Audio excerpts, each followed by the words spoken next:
Let me give you a little background first, and then we'll read through what's going to be the basis for a sermon today. I've been married a long time, and my wife knows that I teach couples that are going to get married, you have to continue dating, because one of the great pitfalls of early marriages is that people think, oh, now we're married, we don't have to date any longer. Well, that's the dumbest thing ever. What brought you together in the first place? You better keep dating, right? So she knows I teach that to couples, and she calls my bluff on it once in a while. And so I said last year, January 1st, 2016, all right, fine, we're going to have 50 dates this year, like the movie 50 First Dates. Well, just not as weird as that movie. We're going to have 50 dates this year. Now, that was beginning of 2016. I'm up to number 17. I'm about through, 2017? But some night last week, I was home. I had a $25 Barnes & Noble gift card. And that was going to be a date. And I asked, does this qualify? Yeah, it qualifies. It's just the two of us, and we're going somewhere, and we're not even spending money. It's a gift card. So we go to the Barnes & Noble, and we do it the way that we always do our dates at Barnes & Noble. She goes and looks for a book. I just bring along a book that I've already got because I got too many books. I sit over in the coffee area and get green tea and just start reading. She'll drop in every once in a while, and after about an hour and a half, that's it. We go home. That was our date. Okay? So there's the context for this story.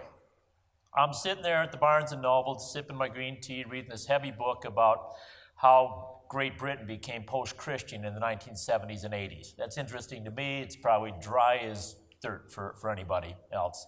I'm reading it and don't notice who's coming and going. All of a sudden I hear two fairly loud ladies having a discussion as they're waiting to order their coffee or tea or whatever they're getting. And one of them is whining about the fact that the person that she ride shares with to work is a Christian and always playing her quote, not mine, that Christian crap. All right, so she's always got the Christian station on, is on her turn to drive to work. Get that? The lady says, if I'm not careful, I'm going to get saved. And that would bring about a change, wouldn't it? And the other gal kind of giggles and says, yep, that would bring about a change. And then there's a pause and dead silence, as if for the first time in a long time, both of them were thinking about, what would happen if you actually listened to that music and believed what it was talking about and became a Christian. Right, now my phone rang, so I didn't have the opportunity I had to go outside and talk on the phone. Otherwise, I might have taken the opportunity and said, look, could I tell you what that would be like if you would change? You want to talk about that? They might have said, get away, loser, but I would have at least taken my shot. But the phone rang. That's a moment in which it's right there in front of you. What are you going to do with Jesus? You had something very much like that yesterday morning in this setting. You had a Christian funeral. Pat Tauscher died, went to heaven to be with the Lord. Family gathered, sat right here. Some of you were here for the funeral, right? That's a moment, too, where you are forced to confront your own mortality. It's not just about the assurance for the family. It's for all of us. There's mortality, front and center. Who's Jesus? Doesn't matter, right? So somewhere in between that trivial thing at Barnes & Noble and the heavy overtones of a Christian funeral, there's this that we do on a weekly basis, where you come into this place and God more or less confronts us with words and says, this is who I am, this is what I've done, just like he did again this morning. What are you going to do with that?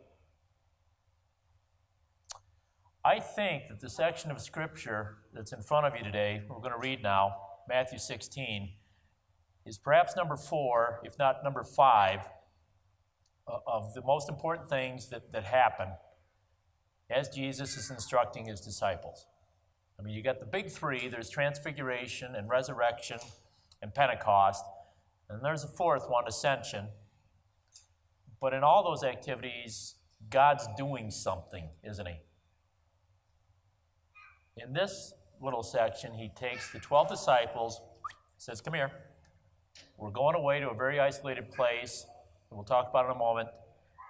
And I'm going to ask you, what do you think of me? What do you make of this? You've heard some things, seen some things. What do you make of it? Who am I? And in effect, he asked his 12 disciples back then, and he still asks us today that same question. So from Matthew chapter 16, verses 13 to 20. When Jesus came to the region of Caesarea Philippi, he asked his disciples, "Who do people say the Son of Man is?" They replied, "Some say John the Baptist, others say Elijah, and still others Jeremiah or one of the prophets." "But what about you?" he asked. "Who do you say I am?" Simon Peter answered, "You are the Christ, the Son of the living God." Jesus replied, "Blessed are you, Simon, son of Jonah, for this was not revealed to you by man, but by my Father in heaven. And I tell you that you are Peter, and on this rock I will build my church, and the gates of Hades will not overcome it. I will give you the keys of the kingdom of heaven. Whatever you bind on earth will be bound in heaven, and whatever you loose on earth will be loosed in heaven." Then he warned his disciples not to tell anyone that he was the Christ. And that last line is always troubling for people. That's another discussion for another time. It all changed after Pentecost. Then he said, "You go tell everybody." We're going to focus today on the matter that Jesus turned to them and said, "After 18 months, what do you make of me?" The geography is important here. Sometimes it's not so important when we have the words and activity of Jesus. Today it's important. They are located in Caesarea Philippi. Now, Caesarea and Philippi, relatively common names. It's kind of like Salem in the United States. I think there are 18 different places named Salem in the United States. So Caesarea Philippi, this particular one, is not the Caesarea Philippi over on the Mediterranean coast where governors and kings would go to vacation. This is Caesarea Philippi up north of Galilee in this weird area. Any of you heard of Burning Man Festival? They had a tragedy there. It's an annual event that takes place in the desert outside of somewhere in Nevada, right? And it's a weird conglomeration of culture and spirituality, and pretty much anything goes within reason. That's more or less the kind of place that Jesus took his 12 disciples. They are not in the Holy Land. They are north of the Sea of Galilee, in a place called originally Paneas. It was named after the god Pan, which if you read mythology and who Pan is, that's a weird little cult that exists up there. And so there's deviant forms of spirituality. There is animism, which means we worship the rocks, the trees, and God is everywhere. There's polytheism. There's deviant forms of God and many forms of God. So name your own God, worship him in his own way. Archaeologists have found a place in the cliffs near the city of Paneas where they've hollowed out the rock. And archaeologists believe that they used to put little candles in there or little statuettes of the various gods and gather around and maybe sing things or do things in the presence of their gods. So it's an odd place. And in the midst of that deviant form of theology and spirituality, Jesus asked his disciples, "You got all these options all around you here. I'm different. I've tried to show that to you. I've tried to tell you that. Now what do you make of it? How do I line up? How is my kingdom different from all these kingdoms?" Oh, by the way, Paneas is right in the shadow of one of the more significant mountains of the Middle East called Mount Hermon. And that's why I think it especially applies to people living along the Front Range. You look up those hills pretty often, right? And in the shadow of an intimidating mountain, Jesus asked for an answer from them in the midst of a culture that was by no means on the right page spiritually. Jesus asked for an answer from them. And you might say, well, we got the mountains here, but along the Front Range, we got a lot of churches, a lot of Christianity, so it's not quite the same. And I would say, statistically, you're messed up. Because here's the stats. Front Range of Colorado, 30, 40 years ago, 85% professing Christians. Nowadays, dropped right below 60% in the latest studies. 1950s, Colorado was like most places in the Midwest. Roughly 52 million or out of 150 million people in the United States, or about 1/3 of the population went to church. That was also true of Colorado in the 50s. Nowadays, we're right at 9, 10%. Maybe it's different in Loveland. I don't know. but it's about 1 out of 10 people who actually go to worship service, be that Christian in the form of Protestant or Christian in the form of Catholic. Catholics are included in this. On a given weekend, it's 10% or less that actually go to a Christian worship service. So in that context of a mountain or two, and a strange culture as far as spirituality, Jesus asked us the same question that he asked Peter. I don't care about the others out there. What do you make of me? Who am I? How am I different? And in the confession of faith, you're going to find, I think, several things, both the content and the source and also the result of what it means to say you are the Christ, as Peter did.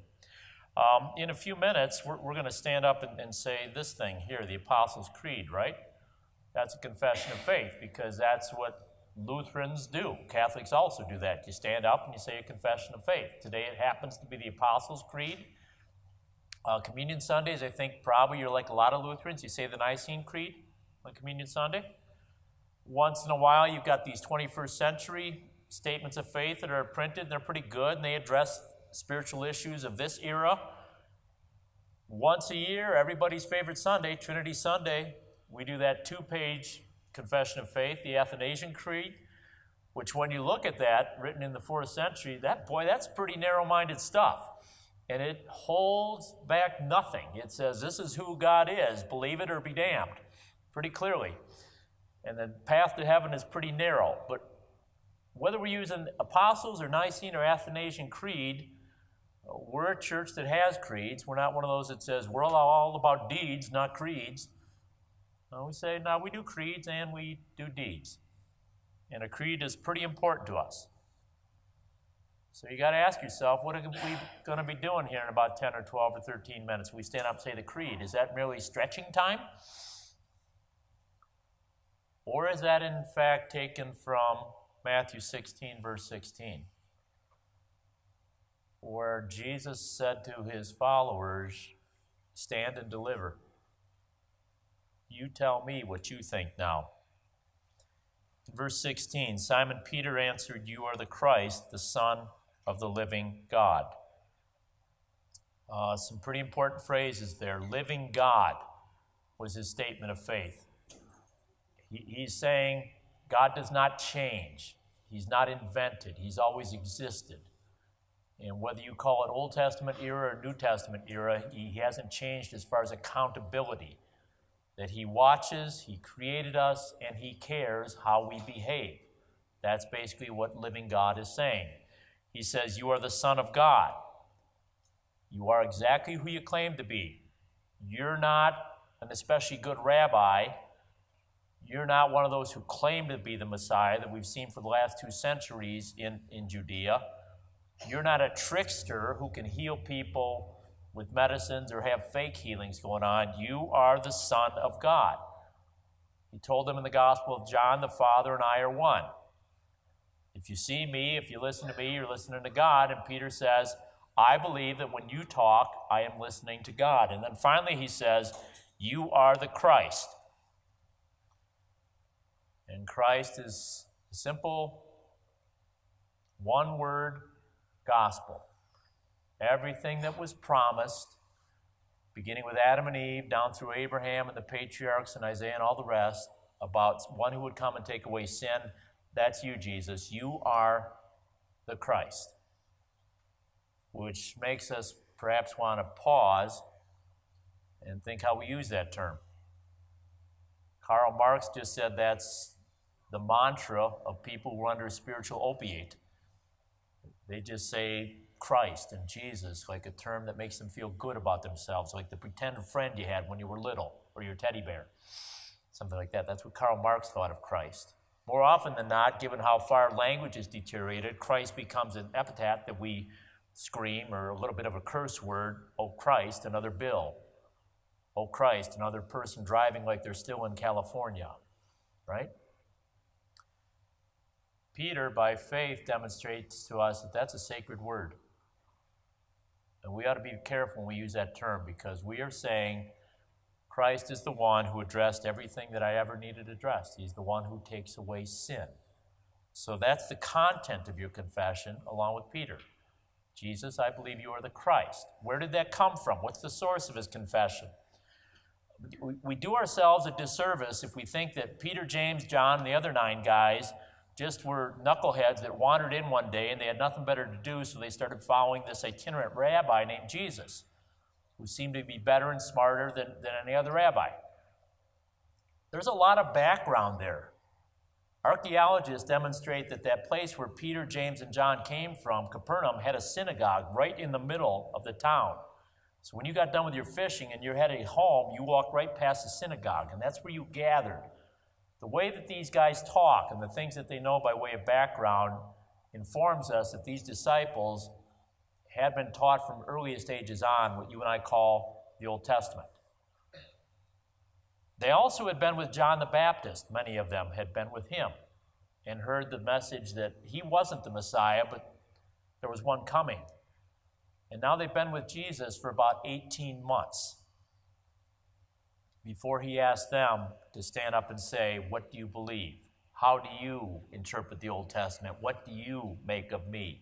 In other words, Peter, James, and John were lifelong learners. They were adults, and they were still going to Sunday school. They just called it Sabbath.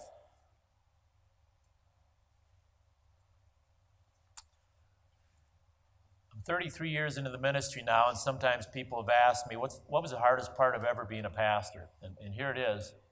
I'll lay it out for you. When I got to Thornton back in '83, I knew pretty much how to go about this formalism of being a church. What I did not know, because I didn't have the background, is how did you start Sunday school? How do you have a youth group? How do you have an adult Bible study? I knew those things conceptually, that these are important, especially in a mission setting, but quite frankly, I had never gone to Sunday school. See, I grew up in a setting of a 2,000-member church with a huge school, and so you went to the Christian elementary school. Sunday school was offered, but that was only for the minority. That was for those weird kids who didn't go to our school. Okay? So you didn't dare go to Sunday school if you were in the Christian grade school. Youth group? Well, it was assumed that when you got out of the grade school that you would go to the Synod High School right down the street called Michigan Lutheran Seminary, where my parents taught. And so youth group was not a Bible study. It was not acts of service. Youth group was fun. We just did canoe trips and whatever kids like to do, and bike hikes and backpacking and that kind of stuff. So there was very little by way of formal spirituality. Adult Bible class did not exist. Church of 2,000 people, seats 750 people. It was nailing it by way of attendance, over 1,000 per Sunday. A lot of money going to the synod to do mission work. A lot of pastors came out of that church. A lot of good things happened. Not one adult Bible study. You can go back and look at the calendars, 60s, early 70s, not one Bible study. 8 o'clock and 10:30 for worship, just like you guys. What do you do in that time in between? Oh, we don't hang around in fellowship. There's coffee available because that's the third Lutheran sacrament. You can talk a little bit if you want to, but there's no Bible study. Who would do such a weird thing as that? Hardest thing for me to do was to institute a system of lifelong learning, because that's not what I grew up with. But it's striking to me when I look at the life of Peter, James, and John, the followers of Jesus originally, to discern that they were lifelong learners. And it did not stop once Jesus went back to heaven. I think at least descriptively that suggests something to us. This little time slot in between services ain't just for the little kids to learn about Jesus. That's a good time for us to gather too. Because, boy, if anybody has to reflect on what it means to be originally an enemy of God, it would be adults. And to hear the good news, you're not my enemies, I've reconciled. Or to be hostile towards God. And to hear the good news, we don't have hostility anymore, I've reconciled that. Or to hear, you were dead in sin. You were dead in sin. And to be comforted once again by the distinctive aspect of the Christian faith. By grace, I made you alive. That's where profession of faith comes from. By being a lifelong learner who goes back to the simple message of sin and grace from the moment that you can speak and understand language until the moment that the Lord takes you home to heaven. The source, the content, and finally, what's the result of your confession? Verse 18, here's what Jesus said after Peter had made his confession. I tell you that you're Peter, and on this rock I will build my church, and the gates of Hades will not overcome it. The Roman Catholic Church uses this particular verse to elevate the Pope to an unholy status, that he is the basis on which the church functions. It's just silly to do that. Jesus said to Peter, your name is Petrus. In the Greek language, it means you're a little stone, you're a pebble. You exist, but you ain't nothing, you're small potatoes. And if he had said to Peter, I give you the name Petra with a feminine ending, well, then maybe we can talk about he was supposed to be the foundation of the church. But he didn't. He said, Peter, your name is Petros, male ending, little pebble. Petra, feminine ending, that's an immovable rock. And that's what Jesus is saying here. On this sort of thing, on this Petra, this confession of faith, I will build my church. That's a promise that continues to this day. Even with all the flaws of the visible institutional church, and man, we got flaws, don't we?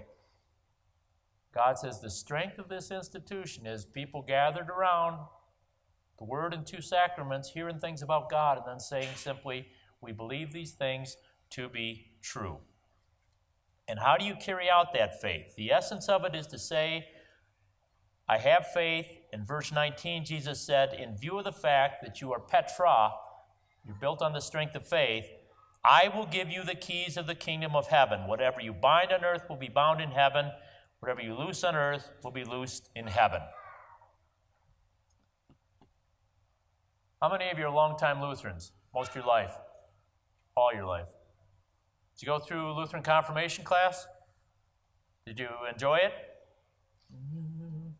Allie, you got to say yes, or they're going to tell on you, right? You remember what the 6 chief parts are? If I gave you a little quiz, could you spit them out based on the catechism? I won't put you on the spot, but it goes kind of like this. Hopefully I remember them. You got the 10 Commandments, right? Then you got the Apostles' Creed, God is Trinity. You got baptism and communion. And then number 5, the Lord's Prayer. And then about springtime, oh, here comes confirmation. It's quick. We got to get through the last one called Ministry of Keys and Confession. Because next week the kids get confirmed. I've even heard of pastors, we ran out of time to do Ministry of Keys and Confession. So I had 5/6 of the way covered, and that was good enough. I was a few years into being pastor where I thought to myself, I'm not sure Luther would do it this way. I think this is kind of nuts. And I taught Ministry of Keys and Confession first, and then again last. Because it seemed to me in my simplistic way that was the essence of what God asked of Peter and the disciples. You say that you believe in me as the Christ, the one who takes away sin. Now I give you the ability to take that into the world and to practice it. One thing to stand up and say, I believe that you're the Christ, like we're going to do here shortly. How do you take that into the world? You practice the ministry, the service, the keys of opening heaven and confession. Why is that? Why did Jesus, his own self, say, fellas, here it is, in one paragraph, one very brief paragraph, here's the sum total of sanctification, of how you will live out there if, in fact, you believe that I'm the Christ. It's because we are surrounded by knuckleheads, and we are the chief of knuckleheads, spiritually speaking. Children are a blessing until they can begin to talk, right? All of a sudden, where's the beauty of the 18-month-old? How did I get this brat? The Bible explains that. Well, that's a sinner. You wanted one of those? Here you go. It's a sinner. Or even before that, I was in love, so we married. Well, you just married a knucklehead. You think this doesn't come with flaws? And even if you had the perfect spouse and the perfect child and the perfect grandchild, you got to exist out there amongst believers and unbelievers. Anybody working with perfect people? You got all perfect neighbors? You get on I-25, nothing but perfection there? Godly people? I don't think so, right? And what does Jesus say to us? You come here on Sunday morning, say, I confess this faith to be true. Go and practice what I have given to you. You have heard and know with absolute certainty that all your guilt is taken away. Go and say that to other people, whether they ask for it or not, and treat them like forgiven children of God. That's the ministry of the keys. That's your confession of faith.